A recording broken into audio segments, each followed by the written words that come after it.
সম্পূর্ণ ভিন্ন স্টাইলে গরু মাংস রান্নার রেসিপিটা আজকে আপনাদের সাথে শেয়ার করব। আমি কাঁকরোল আলু দিয়ে গরু মাংসটা রান্না করেছি, খেতে এতটাই মজার হয়েছে। যখন আপনি এটা বাসায় ট্রাই করবেন তখনই বুঝতে পারবেন এটা কতটা মজার। সম্পূর্ণ ভিন্ন স্টাইলের কাঁকরোল আলু দিয়ে এই গরু মাংস রেসিপিটা আশা করি আপনার পরিবারের সবাই অনেক পছন্দ করবে। তো এখানে আমি 1 কেজি থেকে বেশি গরু মাংস নিয়েছি। মাংসটা খুব ভালো করে ধুয়ে পানিটা ঝরিয়ে নিয়েছি। সাথে একটা বড় রসুন, 4টা শুকনো মরিচ, দারুচিনি 3 টুকরা, সবুজ এলাচ 7টা, কালো এলাচ 1টা, লবঙ্গ 10টা, গোলমরিচ 15টা।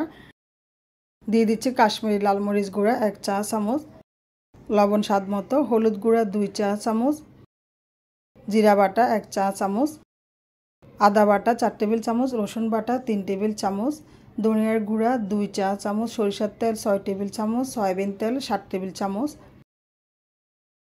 আমার ঘরে তৈরি গরম মশলার গুঁড়া দিয়ে দিচ্ছি 2 চা চামচ। এখন খুব ভালো করে হাত দিয়ে মেখে নিব। দিয়ে দিচ্ছি 1 কাপ পেঁয়াজ কুচি। এই পেঁয়াজ কুচিটা ডিপ ফ্রিজে ছিল, সেজন্য একটু নরম হয়ে গেছে। এখন আরও একবার খুব ভালো করে হাত দিয়ে মেখে ঢাকনা দিয়ে চুলায় বসিয়ে দিব। মিডিয়াম লো আছে 30 মিনিট রান্না করব। তো আমি এখানে আরও 1 চা চামচ মরিচ গুঁড়া আর 1 চা চামচ আদা বাটা অ্যাড করেছি। 30 মিনিট রান্না করার পর ঢাকনাটা খুলে নিয়েছি, মাঝে মাঝে নেড়ে চেড়ে দিয়েছি। মাংসটা কিন্তু পারফেক্টভাবে কষানো হয়ে গেছে, তেল দেখা যাচ্ছে। এখন আমি পরিমাণ মতো পানি দিয়ে দিচ্ছি। এখানে 3টা কাঁকরোল আছে, কাঁকরোলগুলো আমি গোল করে কেটে নিয়েছি। আলু নিয়েছি মিডিয়াম সাইজের 3টা, আলুগুলো কিন্তু কিউব করে কেটে নিয়েছি। এখন আরও একবার খুব ভালো করে মিশিয়ে দিয়ে দিচ্ছি স্বাদ মতো লবণ। আমার ঘরে তৈরি গরম মশলার গুঁড়ো দিয়ে দিচ্ছি আরও 1 চা চামচ। এখন মিডিয়াম লো আছে ঢাকনা দিয়ে মাংসটা সিদ্ধ হওয়া পর্যন্ত রান্না করব, আর মাঝে মাঝে ঢাকনা খুলে নেড়ে ছেড়ে দিব। তো মাংসটা কিন্তু পারফেক্টভাবে সিদ্ধ হয়েছে। এখন আমি 4টা কাঁচামরিচ দিয়ে চুলার আগুনটা বন্ধ করে দিব। কাঁচামরিচ দেওয়ার পরে মাত্র 1 মিনিট রান্না করে আগুনটা বন্ধ করব। এভাবে যদি কাঁচামরিচটা দেওয়া হয় খুব সুন্দর কাঁচামরিচের ফ্লেভার পাওয়া যায়, খেতেও অসম্ভব ভালো লাগে। তো রান্না হয়ে গেলেও অনেক বেশি মজার কাঁকরোল আলু দিয়ে গরু মাংসের ঝোল। আশা করি রেসিপিটা আপনারা বাসায় ট্রাই করবেন। ওই একই দিন আমি আরও একটা রেসিপি করেছি, সেটা হচ্ছে ডেকি শাক। অনেক বছর পর এই ডেকি শাকটা আমি পেয়েছি, তাই নিয়ে আসলাম।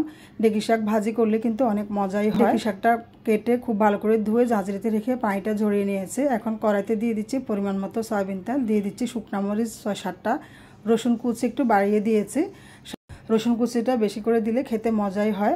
দিয়ে দিচ্ছি বড় সাইজের একটা পেঁয়াজ কুচি করা। এখন পেঁয়াজ রসুন কিছুটা ভেজে আমি শাকগুলো দিয়ে শাকগুলো কিন্তু ঢাকনা না দিয়ে ভাজি করতে হবে।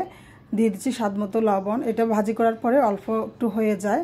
তো আমার এখানে 2 এটি শাক ছিল, তো ভাজি করার পরে কিন্তু একদম কমে গেছে। দেখুন এটা কিন্তু ভাজি হয়ে গেছে, আর কালার কতটা সুন্দর হয়েছে, খেতে তো অসম্ভব মজার। এই তো আমার শাকভাজিটাও হয়ে গেছে। আজকে আমি শাকভাজি আর গরু মাংস দিয়ে ভাত খেয়েছি, খেতে এতটাই ভালো লাগছে, অনেক তৃপ্তি ভরে ভাত খেয়েছি।